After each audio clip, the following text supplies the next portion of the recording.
Hello and welcome to F1 with my uncle. I'm Matt and joined by my uncle Dan for the recap of just the practice, qualifying, and the sprint for the Imola weekend. Dan, we really have had quite an eventful couple of events here, haven't we? Yes, yeah, so far this weekend has been great. Yeah. We've had weather issues. Yep. We the switch, severe. Well, we can just jump into it if you want, but it's been Yeah, a go good for it. weekend. Let's Well, let's hit let's practice really just quickly. Yeah. yeah, very briefly. Imola is, I think, 4.5 kilometers, 3 miles long. The track is. It only has one DRS zone right before the front straight, so It's a long one though. But yeah. yeah. But only one, which is interesting. And then Yep. anyway, I'm going to jump into. I did catch practice Go this for it. Yeah, weekend. I was not able to, but so yeah. Okay, so practice. Well, here's what was so interesting about practice. I love rain races. Yeah. I love rain in general. I love riding motorcycles in the Yeah, rain. anytime they're like, "There's a 12% chance of rain," you're sitting there like, "So you're saying there's a chance?" Yeah, yes, I'm praying for rain. So, Yeah. but anyway, yeah, I was so happy to see rain because it adds a whole nother um, element, no pun intended, to the.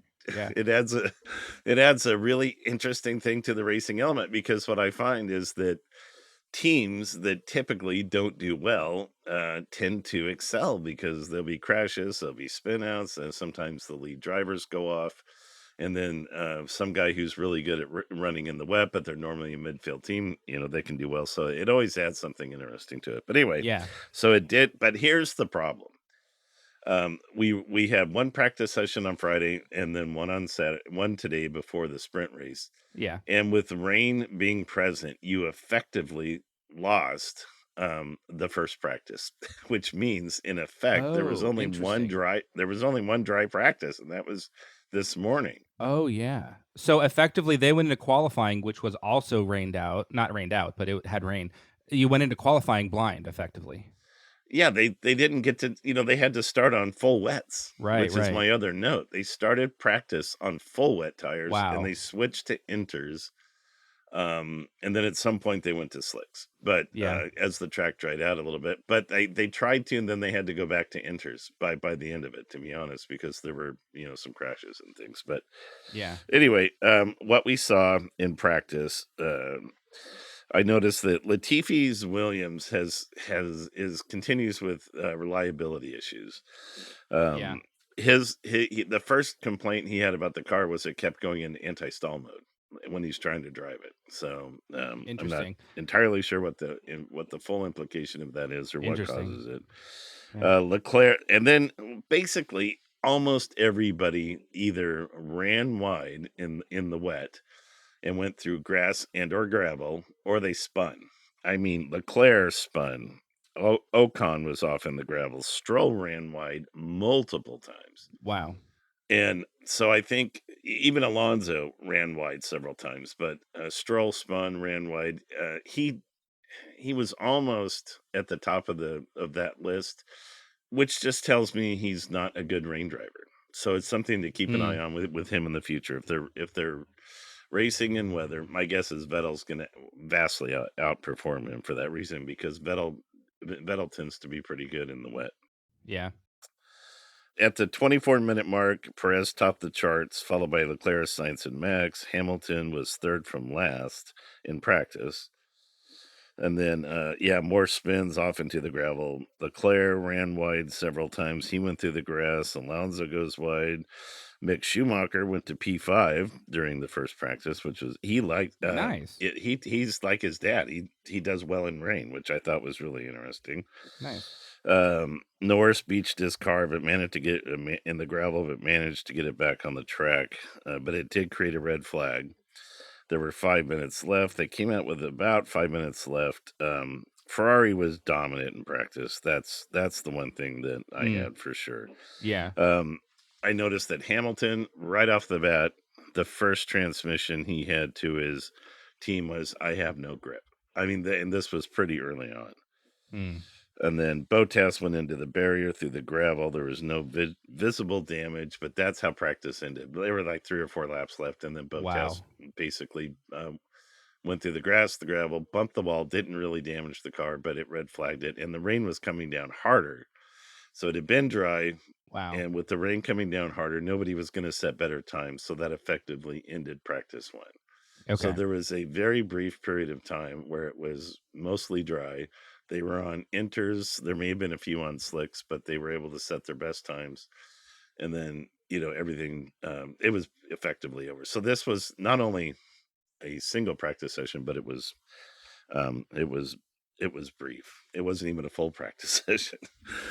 So that actually mirrors what I have written down about Q1 in qualifying, which was that it was total chaos. There was just lots of rain throughout the morning, obviously in practice as hmm well.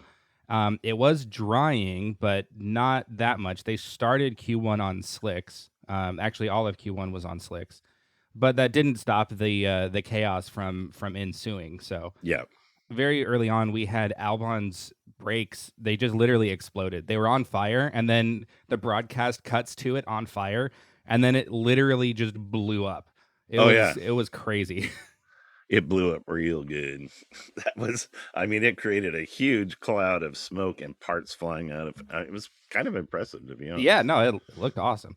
But yeah, reliability I think is going to be a running theme throughout the next probably multiple weekends. Mhm. Everyone's still trying to figure out their own cars, and Williams is no different. One thing I thought we should mention about qualifying, since we're there now, is Yeah, once qualifying starts in Q1, the cars go into what's called Park for Me. Do you want to right. explain to our listeners what Park for Me is?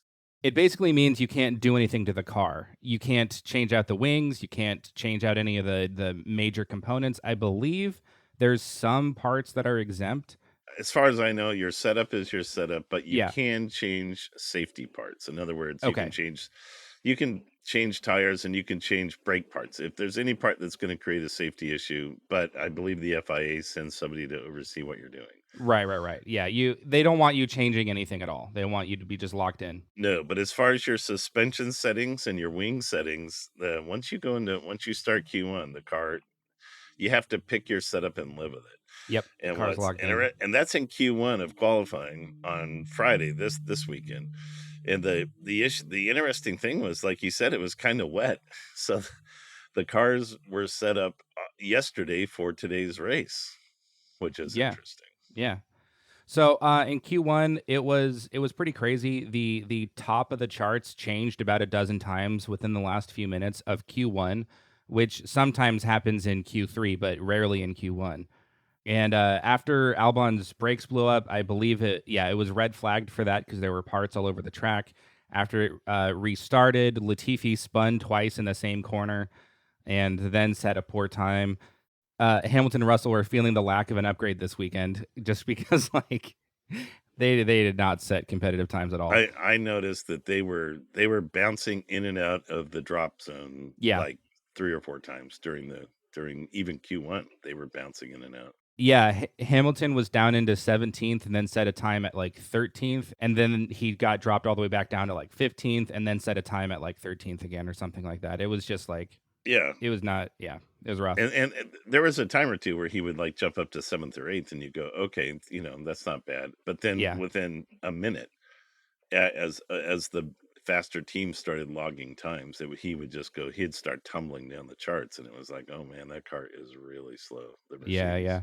So then Q1 ended with the top being Leclerc and then Verstappen, then Sainz, then Zhou, surprisingly, and then Perez, with the bottom five being in order from lowest to highest. So from 20th, Albon, and then Ocon, then Latifi, then Gasly, then Sonoda.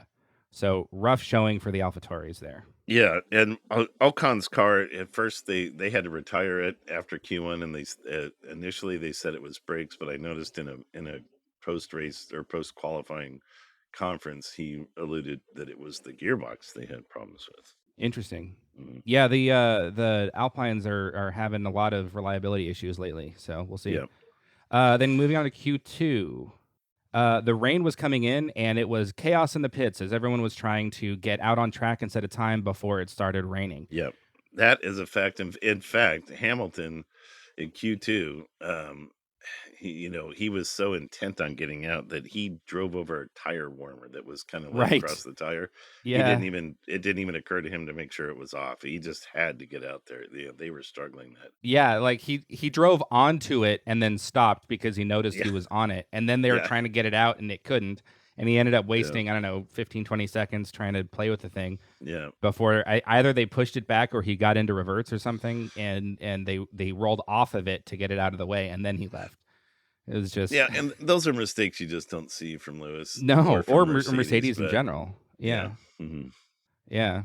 All right. So then 10 drivers were able to set laps in relatively dry conditions before Sainz lost the rear and ended up in the wall.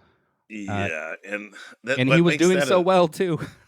he But was doing well, and what makes that so tough, honestly, and yeah, he redeemed himself in the race today, but what makes that so tough is that he had just signed a multi-year I contract. know. He's gonna be with Ferrari through 2024, I know. and they had just put a new motor. They gave him a fresh motor, for this race. Right. And then he made a mistake, in Yeah. qualifying, which, it's not the first time we've seen that. So, but Yeah. I will say hats off to him. He did redeem himself during the actual race, which we'll get to in a minute. Yeah. Yeah. So thankfully, he did set he was one of the 10 drivers that set a time before the red flag happened, Mhm, mhm. because he ended up in the wall and another red flag. And before qualifying got back underway, it had started raining again. So Yeah, the session resumed, but basically no one went out for a lap because it was now raining where it was dry before, and everybody was kind of locked into their times, which meant right. that the bottom five for Q2 was Stroll in 15th, Zhou in 14th, Hamilton 13th, Mick Schumacher 12th, and Russell 11th. Yeah, yeah. So you have Russell steadily outperforming Hamilton, at least in this period of time where the cars are not fit. They're not competing Yeah, for top positions. right. And then the top of Q2 was Verstappen on top, and then Sainz, Mhm. and then Norris, then Perez, then Leclerc. And then Alonso, Magnussen, Vettel, and Ricardo, and then Bottas. So the only other interesting thing about Q2 I want to draw attention to is Mercedes. They seem to not really be happy at this point. First off, at least from what the commentators were saying, their streak of Q3 appearances going back to Japan of 2012 came to an end. Wow, without at least one car in Yeah, Q3. yeah, yeah. Wow. Yeah, it's pretty wild. They both were eliminated in Q2 and that hasn't happened. No, Like, no, and here we are 4 races into it, and yeah. if the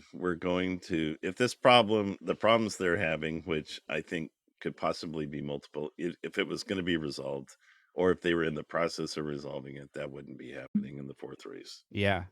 And then with that was Hamilton seems to be very, very unhappy at the moment. There was a shot of him uh, having words with Toto Wolff in the garage, and neither of them looked happy before Lewis left. And then he had an interview after he was out that was broadcast on the main feed, and he sounded very, very, very upset. Yeah, I had 2 notes on that.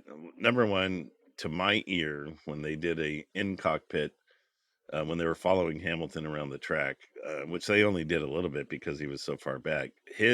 The engine note coming out of that Mercedes, to my ear, sounded off. I mean, like, really off, Oh, and that interesting. engine did not sound good to me, and I just wanted to throw Off that. how, do you think? It sounded like it just sounded like it was constrained in some way, and this is gonna sound weird, but I think a few guys will understand what I mean. It kinda sounded like the timing was too far advanced, that sort of sound, Oh, interesting. where it was like making a whole lot of noise, but not putting out a lot of performance, and it sounded Hmm. constrained. It just didn't sound clean. It didn't sound like a healthy, clean breathing, high performance race engine, and I could be wrong, Yeah, yeah. but it was just the little red flag went off in my head when I heard that motor. I'm like, that doesn't sound right. But an exact quote from Lewis did an interview during Q3. An exact quote was from him was, "We came here with optimism, but we underperformed as a team." And I think Yeah. he was being very honest. They came there optimistic, but the performance they had, it's getting to him now. Yeah. And that is clear. He actually said, "La, we're doing everything and everybody at the factory is working really hard," but he could barely get the words out of his mouth. There was no Yeah. conviction. He Yeah. doesn't care. I mean, he does care, and I'm sure he's, happy that his everybody's working so hard, but at this point, he wants results. And anything Yeah. other than that is not going to make Lewis a happy boy. And I think he's starting to get frustrating, which may have had something to do with the words he had with Toto Wolff. Yeah, I'm sure it's totally understandable. I think personally, as someone of his stature, should probably try to keep those things to himself, or at least try to keep himself a little bit more composed.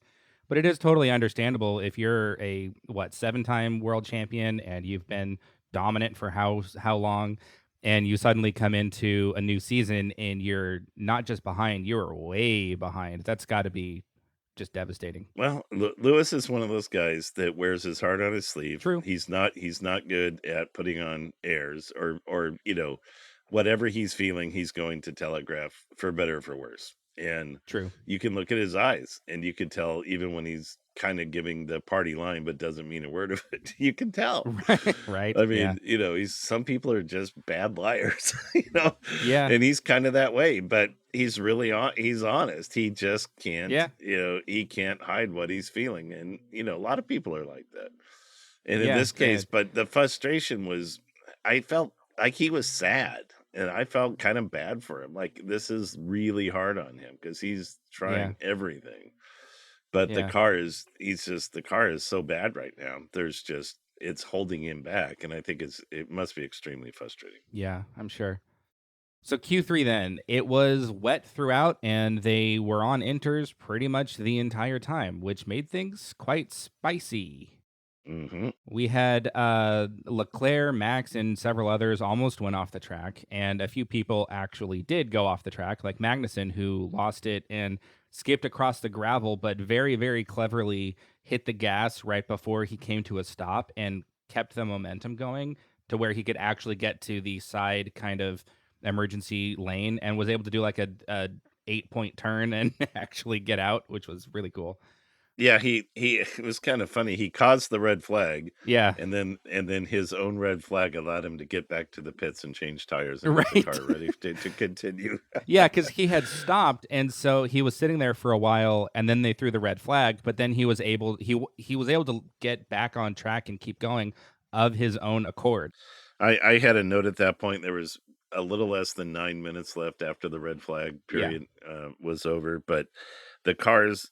My note literally says back underway. Cars are twitchy. yeah, And the tires were cold, the track was wet, and everybody was just sliding out of corners, and, yeah, the back ends were coming around a little bit, and yeah. Again, it was a lot like Q1 in that the lead changed multiple times. Well, I guess all of the sessions were like that. Max did end up setting a pretty godly time right before another red flag. oh, yeah, it was a yellow flag that went red, Yeah, but he set, like, 2 m massively fast the first 2 sectors, yeah, and then in the 3rd sector, the yellow came out, and he had to actually lift he did. and still got pole position. Yeah, it's pretty wild. He ended up setting a time that was, I think, 7/10 up on anyone else. And basically, what Yeah. happened, what caused the yellow, was that Bottas had what was later revealed as an exhaust issue, and he stopped on the side of the track. Like, one thing that was interesting that after Verstappen crossed the line and set P1 during the yellow, but right before the red came out, he actually ran wide and went through gravel and Yeah, grass right before the red came out. It's yeah, like yeah, everybody was going off. yeah. Yeah. So eventually, the session was resumed again, and everyone Hmm. started their last attempts, but then Lando went off track and got stuck, which caused another red flag and ended the session effectively. Yeah, yeah.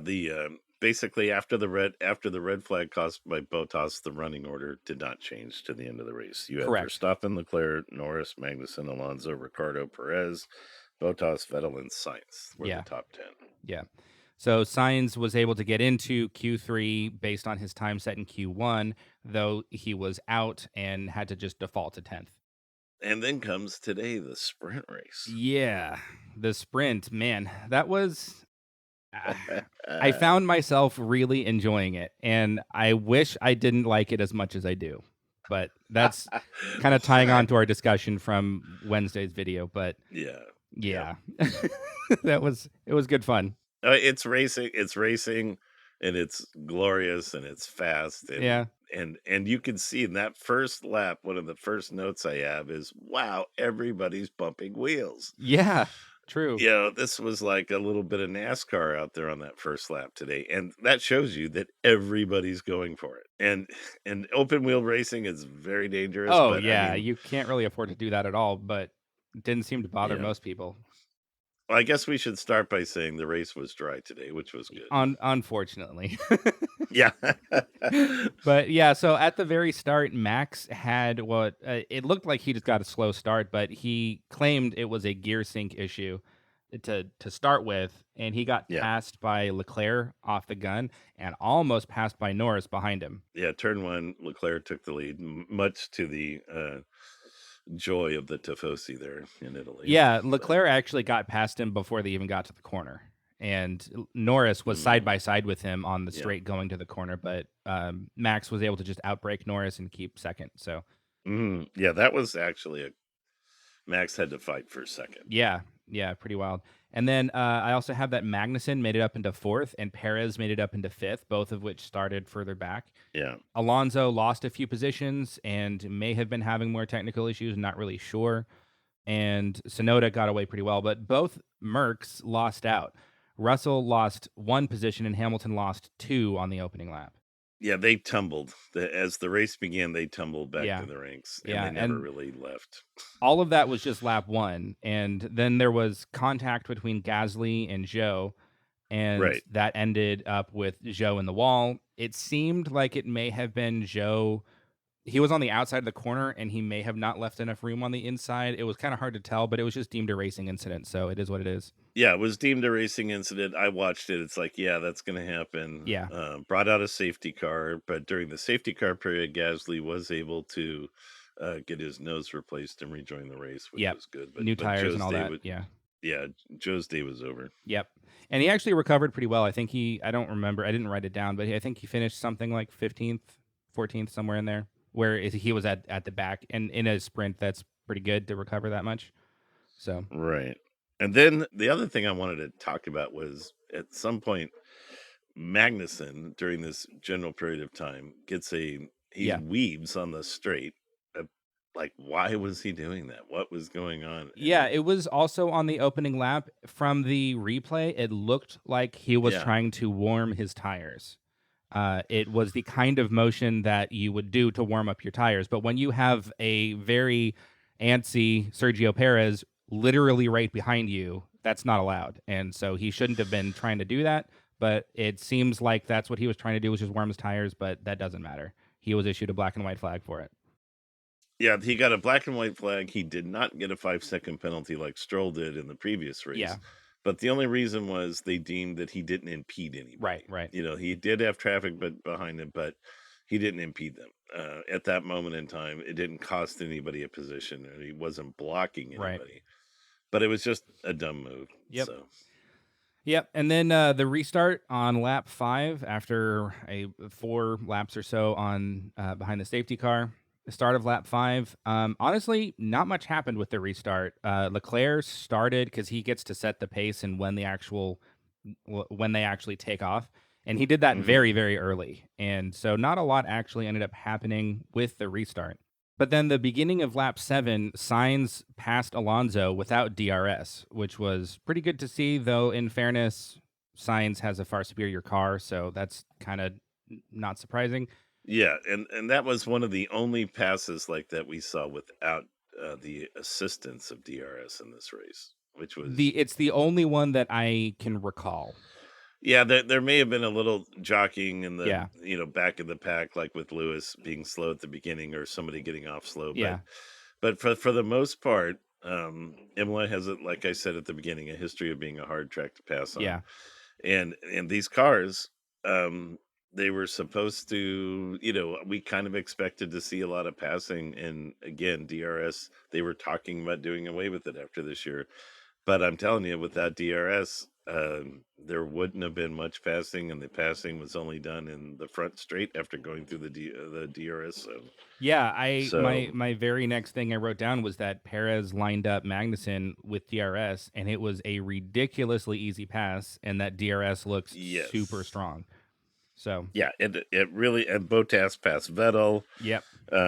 Same thing with DRS, and it just really appeared that without that, these cars still need DRS to pass. They need some type of advantage. Yeah, I don't know if that is due to the specifics of the track or if it's still the cars, because in fairness, Imola is a very narrow track and there aren't many overtaking positions anyway.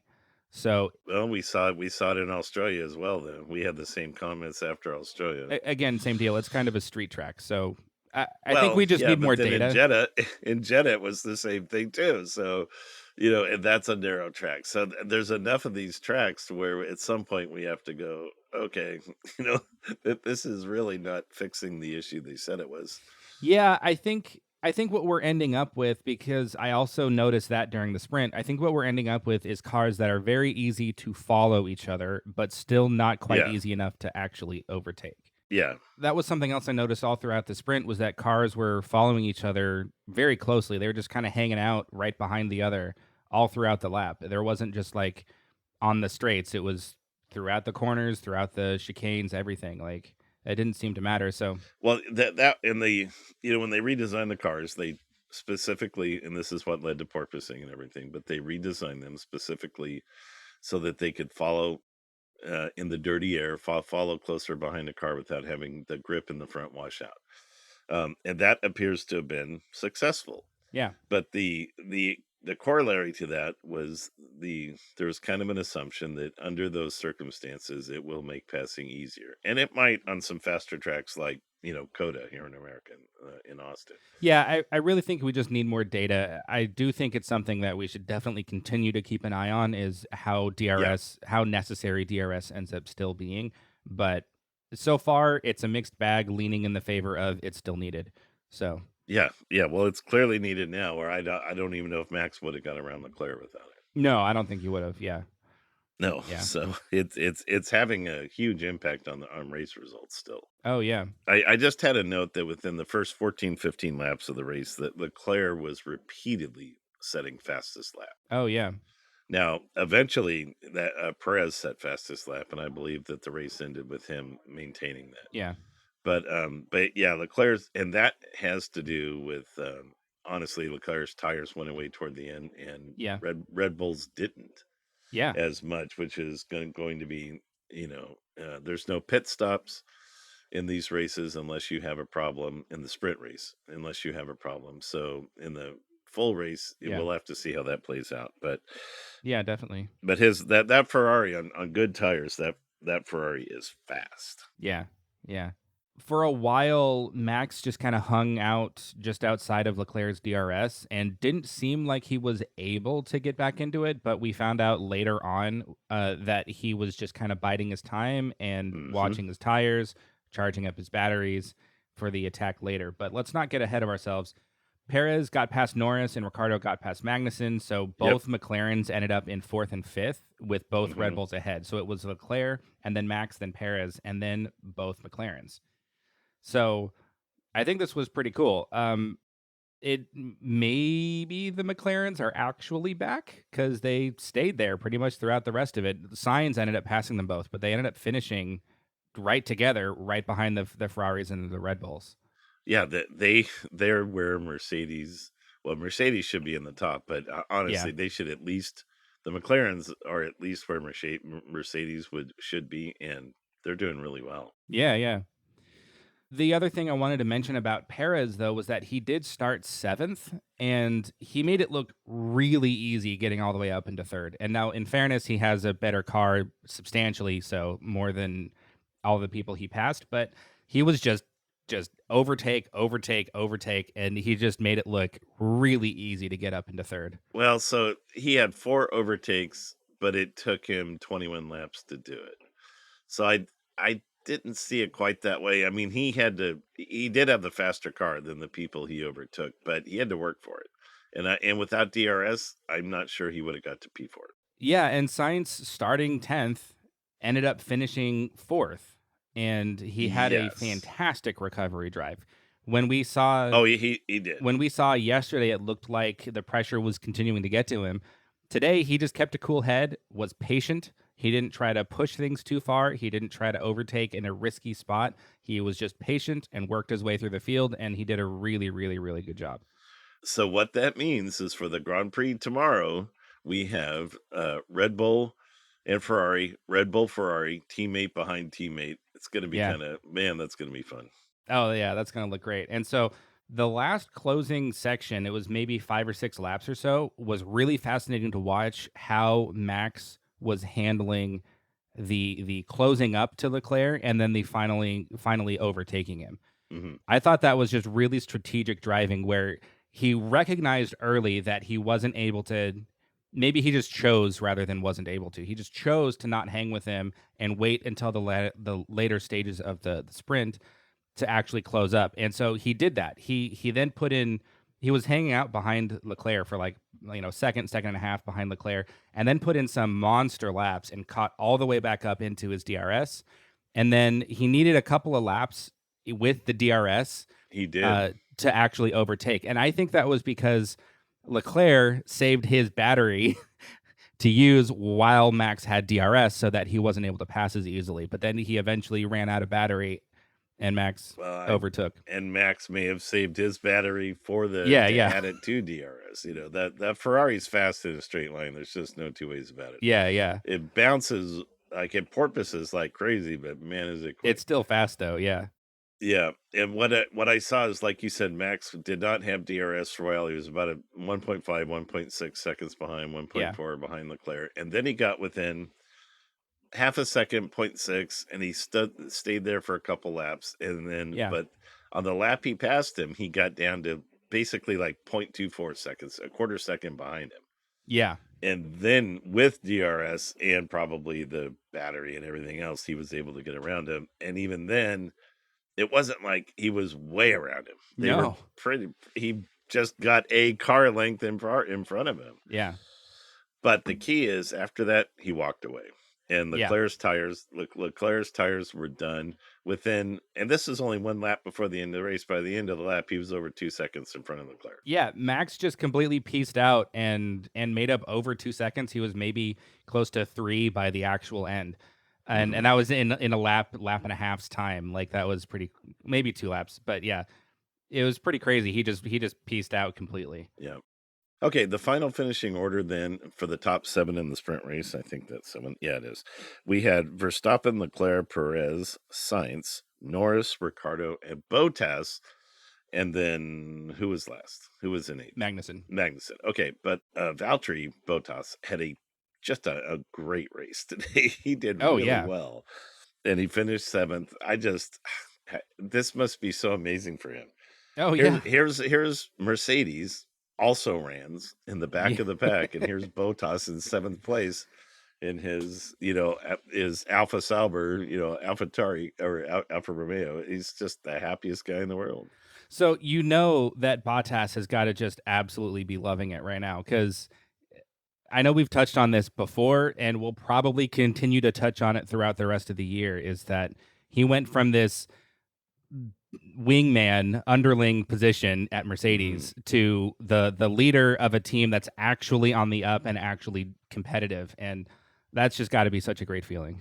Yeah. I mean, it looked like he was an aging driver going with a mid-pack team. Yeah, I was very concerned about that. And being replaced by Russell, young up and coming driver. And now look at his fortune. I know. And he's happier. He looks 10 years younger to me. Yes, he He's does. It's like he's actually having fun at this point in his career, which I'm Yeah, not sure he expected that. I I mean, don't I think so don't know either. that he did to the degree that he is, but he's actually competitive and Mercedes is struggling, and I'm telling you, Valtteri could not have picked a better time or a better year to leave Mercedes and move over to a different team. Yeah, absolutely. I remember watching some of the drivers' press conferences when they were asking him questions about, how happy he is or whatever, and you could just tell, like, he was just so sincere, so genuine, just Mhm. absolutely glowing. So, Yep, yeah. yep. All right, so that pretty much wraps it up. I gotta say, the kind of takeaway from the sprint was I found myself, like I said earlier on, I found myself really enjoying it. And Mhm. I was remembering our discussion the other day about whether or not sprints should even be a thing. And I was like, I think I like it more than I dislike what it does to qualifying. Yeah, So yeah. I think it's a good thing. Again, I don't want them at every race, but having maybe even six throughout the year, I'm okay with that.